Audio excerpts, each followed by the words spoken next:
about Christian business leaders in the world, people that you know, what are some qualities that you see in them that really sets them apart? Well, I think one of them is that they have a very clear vision of who they are and what they're called to do. If they didn't, they probably wouldn't be pursuing the business they wanted to pursue. Yeah. That's one thing. I think the second thing is that they genuinely desire to make a change, not just in the marketplace, but in the lives of people they impact. Because at some point you're going to end up managing or leading people. Mm-hmm. Yeah. And so by default, because of the position of leadership you're in, you're impacting people. And I think the third thing, if I were to look at the different people I've interacted with, I would say that it's this idea that they have a determination. They just don't quit.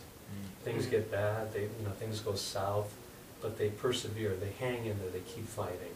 Yeah. And I would say those are the three things that I've seen. Wow, yeah, that's great. What do you think, Glenn? Well, yeah, it's a tough question because Chuck certainly hit on great points.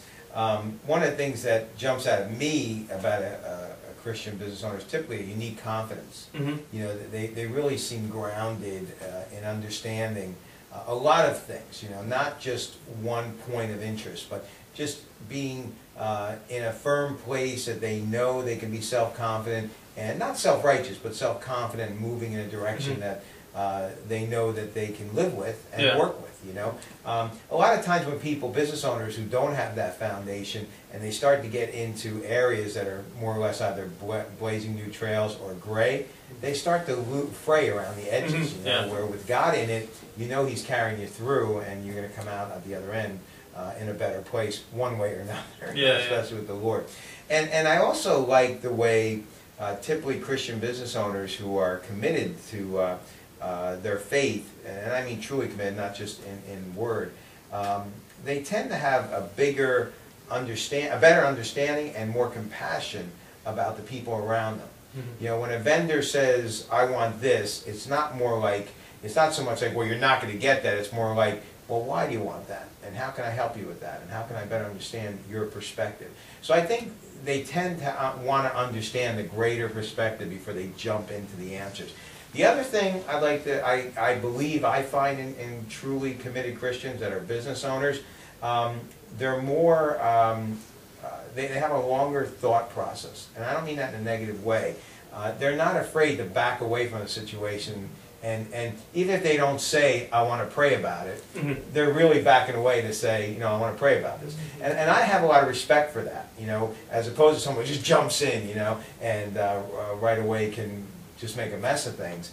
I like the fact that many times, and I catch myself doing that. There's people, and you come to me with ideas, and sometimes I said, let me think about that. Yeah. And I felt it was a good idea. I thought it was all great, but I always wanted to take that step back and see what God had in mind. Mm-hmm. Yeah, absolutely. And ultimately, it sounds like the thread that goes through is that, God's taking care of it, whether it's the vision, whether it's that confidence, because we know that we can trust God in everything that's going on, whereas people who don't know God, they feel like it's ultimately on them. Right. And that's it, as opposed to trusting in a higher power and walking accordingly. I like to add one thing. Successful people, business owners who are successful at doing this, they're also very approachable. They don't lord it over people. They don't, and people know where they stand, which I like that. I like that people understand that it's kind of the joke at the breakfast table for me when someone goes to tell a joke. They often say, "Can you tell that joke with Glenn here?" Kind of they all chuckle. But I'm glad that people know that that's how I feel. Not in the way of that I would say anything if they told an off-color joke, but the point is that